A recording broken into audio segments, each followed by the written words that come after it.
Hi guys, this is another new update from Iranians to America. I will love you guys to watch this video to the end. This is Ijoma TV and I will be right back. Moment Iran crossed a line that cannot be uncrossed. At exactly 11:47 p.m. Eastern Standard Time, Monday, March 9th, 2026, the newly installed Supreme Leader of Iran, Mojtaba Khamenei, delivered a 12-minute address that was broadcast simultaneously across every Iranian state media outlet, every proxy network from Beirut to Baghdad, and transmitted directly to the United States State Department through a Swiss diplomatic back channel. If you look at the emergency session happening right now inside the White House Situation Room, you will see Secretary of Defense Pete Hegseth, National Security Advisor Mike Waltz, and a rotating cast of military commanders who have been locked inside that room for the past 6 hours. The silence from the building is deafening. No press briefing, no statement, no tweet from the president, nothing. As of 6 a.m. Tuesday morning, March 10th, 2026, the United States government has issued zero public response to what Iran just announced. The president, already dealing with a collapsing stock market, mounting pressure from European allies to end the war, and 7 American soldiers dead in 10 days, has just been handed an ultimatum that makes every previous crisis look manageable. In this deep dive, we are going to show you the exact text of what Khamenei said, reveal the 3 specific demands he made that have never been made public, explain why China issued a statement within 90 minutes supporting Iran's position, and break down the internal Pentagon documents that leaked this morning showing military leaders believe this war is unwinnable without a ground invasion that Congress will never authorize. Iran is not just resisting American pressure, they are dictating terms to the United States for the first time in modern history. Before we go deeper, hit the subscribe button right now and turn on notifications. What happens in the next 72 hours will determine whether this becomes the greatest foreign policy humiliation in American history or whether the administration finds an exit strategy that does not look like surrender. You need to be here when the White House finally responds. Subscribe now. Let me give you the setup of how we got to this exact moment. 11 days ago, the United States and Israel launched what they called Operation Epic Fury. The plan was to destroy Iran's nuclear program, decapitate its leadership, and force regime change within a week. President Trump announced the operation himself. He promised the American people that Iran would be brought to its knees, that Supreme Leader Ali Khamenei would be eliminated, and that a new government friendly to Western interests would emerge. It was supposed to be swift, decisive, and final. The cost was not supposed to be measured in American lives or in economic chaos. It was supposed to be a surgical operation that demonstrated American military dominance and ended Iran's nuclear ambitions forever. But the gamble was built on a false assumption. The administration assumed that killing Ali Khamenei would create a power vacuum. They assumed competing factions would fight for control. They assumed the Iranian people would welcome regime change. They assumed wrong. Within hours of Ali Khamenei's death, the Islamic Revolutionary Guard Corps had already made their decision. They installed his son, Mojtaba, as the new supreme leader before the dust had settled in Tehran. There was no power struggle. There was no vacuum. There was only a smooth, military-backed transition to a leader who is younger, more radical, and more willing to escalate than his father ever was. The plan that was supposed to end in victory has instead produced a crisis that is spiraling in directions the White House never prepared for. At 11:47 p.m. last night, everything changed again. Mojtaba Khamenei addressed the Iranian people for 12 minutes, but he was not speaking to the Iranian people. Every word was aimed directly at Washington. For the first 6 minutes, he recited a list of what he called American crimes: the assassination of his father, the killing of Iranian scientists, the decades of sanctions, the support for Israel, the occupation of Arab lands by American forces. It was standard rhetoric. Then, at the 7-minute mark, his tone shifted. He stopped talking about the past and started talking about the future. He laid out 3 demands. The full text of these demands was transmitted to the State Department through Switzerland. Most major networks reported that Iran called for American withdrawal from the Middle East. That is accurate but incomplete. What they did not report is the specific language Khamenei used and the exact timeline he gave. Demand 1. All American military forces must begin withdrawal from Iraq, Syria, Kuwait, Bahrain, Qatar, the United Arab Emirates, and Saudi Arabia within 30 days, not eventually. Not after negotiations, within 30 days. Demand 2. The United States must lift every sanction imposed on Iran since 1979, including all banking restrictions, all oil export limitations, and all technology transfer bans within 60 days. Demand 3. The United States must pay reparations to Iran for what Khamenei called the economic war that has cost Iran over $800 billion in lost revenue over the past 4 decades. He set the figure at $500 billion to be paid over 10 years. Then came the part that has the Pentagon in crisis mode. Khamenei said if these demands are not met, Iran will take 3 specific actions. Action 1. Iran will close the Strait of Hormuz to all commercial shipping effective immediately upon the expiration of the 30-day deadline. Action 2. Iran will activate what he called defensive military partnerships with Russia and China, including the possibility of foreign military bases on Iranian soil. Action 3. Iran will exercise its right under international law to develop and deploy a full-spectrum nuclear deterrent capability. He did not say Iran would pursue a nuclear weapon. He said Iran would deploy one. That language matters. It suggests they already have it. While Khamenei was delivering this address, something else was happening. Chinese state media released a statement at exactly 1:15 a.m. Eastern Time, 90 minutes after Khamenei finished speaking. The statement said China recognizes Iran's legitimate security concerns and supports Iran's right to defend itself against foreign aggression. It called for immediate negotiations based on respect for Iranian sovereignty. Russia issued a similar statement 40 minutes later. Both countries used language that essentially endorsed Iran's position. At the same time, oil futures markets opened in Asia. Within 3 hours, crude oil jumped another 18%. Brent crude is now at $121 per barrel. The S&P 500 futures dropped 4% before trading was halted. Gold spiked to its highest price in history. Bitcoin collapsed by 22% as investors fled to traditional safe havens. The global economy is pricing in the possibility that Iran actually follows through. And here is what makes this worse. At 4:30 a.m. Eastern Time, someone inside the Pentagon leaked a classified assessment to the Washington Post. The document is marked top secret and dated March 9th, 1 day before Khamenei's speech. The assessment concludes that the current military campaign has achieved tactical success in destroying Iranian infrastructure, but has failed to achieve any strategic objective. It states that Iran retains the ability to strike American forces indefinitely, that Iranian missile production has not been significantly degraded, and that Iran's nuclear facilities in deep underground bunkers remain intact despite repeated strikes. The assessment goes further. It says that achieving total military victory would require a ground invasion force of at least 200,000 troops, sustained over 18 months at a cost of $3 trillion and an estimated 15,000 American casualties. The conclusion of the document is devastating.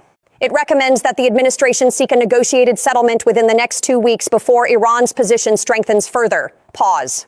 That document was written before Khamenei made his demands public. The Pentagon already knew this war was unwinnable.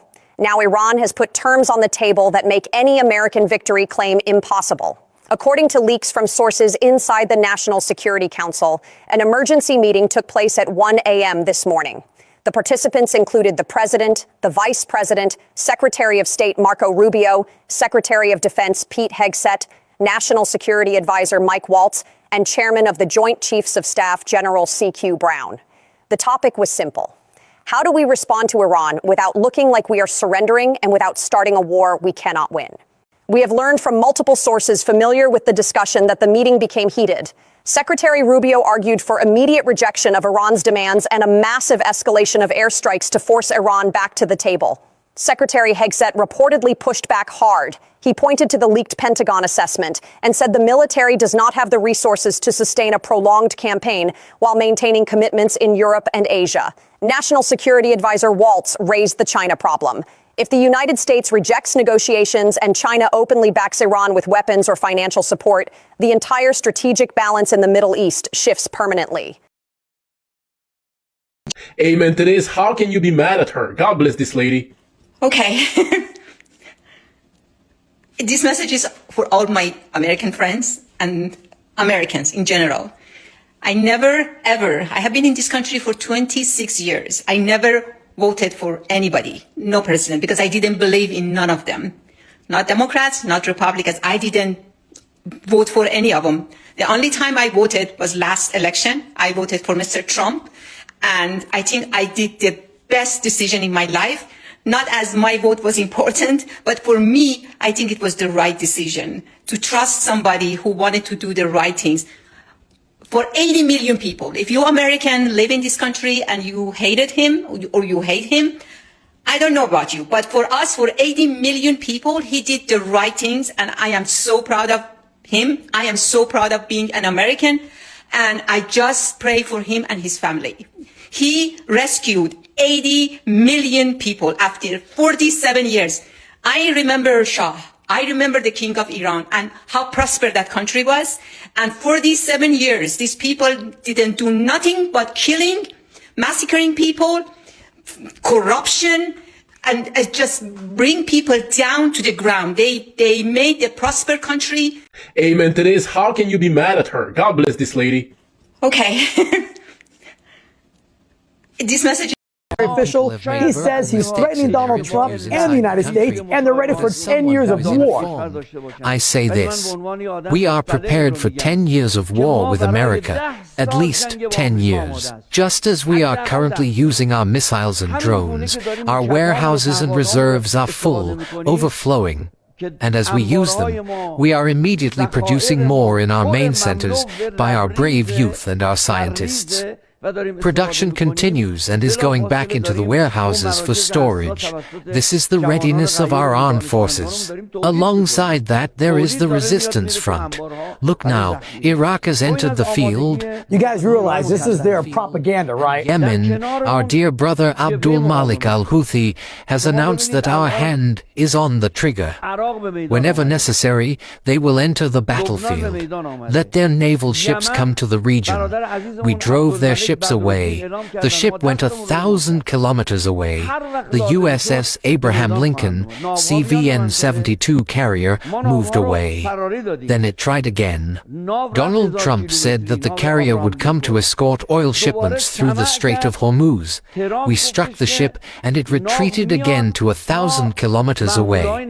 So we are waiting for their ships to come to the region. Both we and the resistance front, and also Yemen, are ready to send their ships to the bottom of the sea. What's going on in Iran?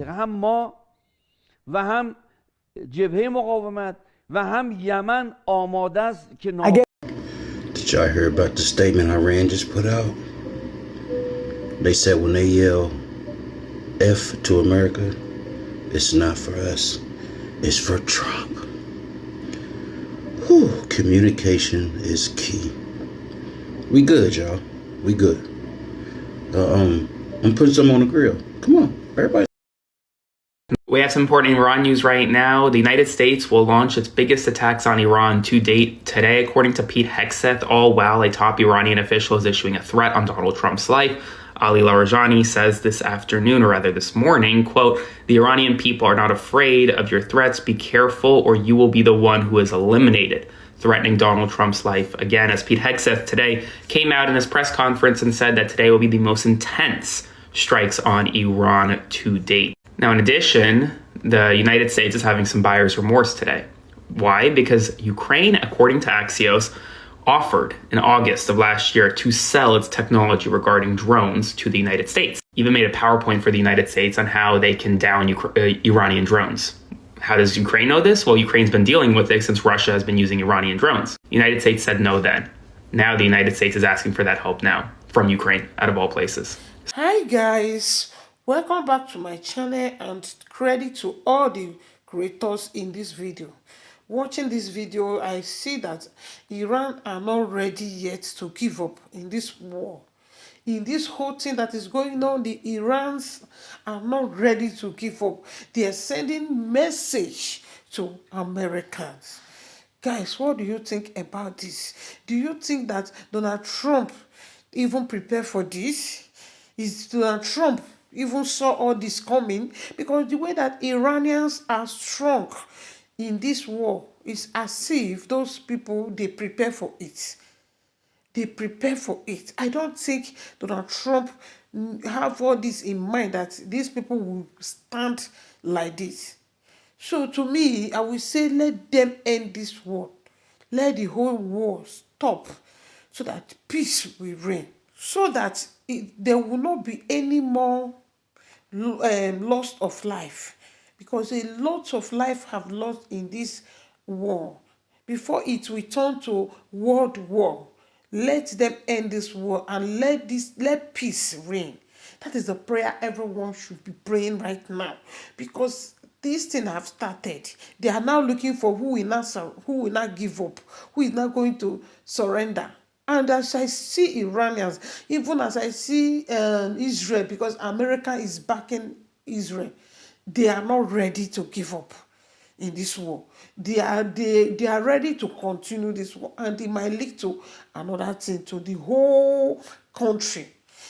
Please let's put our hands and pray for them that peace should reign. Honestly speaking, lives are going down with all these things that is going on. Thank you for watching.